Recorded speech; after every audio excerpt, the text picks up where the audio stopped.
மகா மேன்மையும் அருமையுமான வாக்குத்தத்தங்கள் 194. அதனாலே நாம் தைரியம் கொண்டு, கர்த்தர் எனக்கு சகாயர், நான் பயப்படேன். மனுஷன் எனக்கு என்ன செய்வான் என்று சொல்லப்படும். எபிரேயர் 13:6. உலகத்தில் கிறிஸ்துவனுடைய நிலை மிகவும் வினோதமானதாகவும், வேறு யாராலும் அவனை போன்று எவ்வளவு தைரியமாகவும் சுதந்திரமாகவும் இருக்க முடியாது. எனினும் உண்மையான தேவனுடைய பிள்ளை தன்னிறைவை கொண்டவனும் இல்லை, எந்த வெளி உதவியின் மேல் சாராதவனும் இல்லை.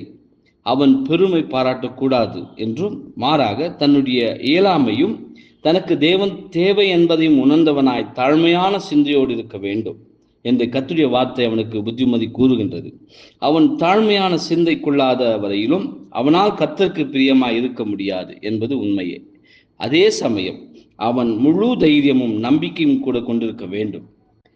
அண்ட சராசரத்தில் உள்ள எந்த வல்லமையும் நம்முடைய தேவனுக்கு எதிர்த்து போராட முடியாது.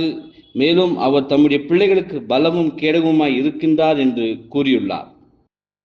அவர் மேல் விசுவாசத்தை வைப்பவர்களுக்கு அவர் பலமுள்ள கோபுரமாய் இருக்கின்றார் என்பதே. ஆமென்.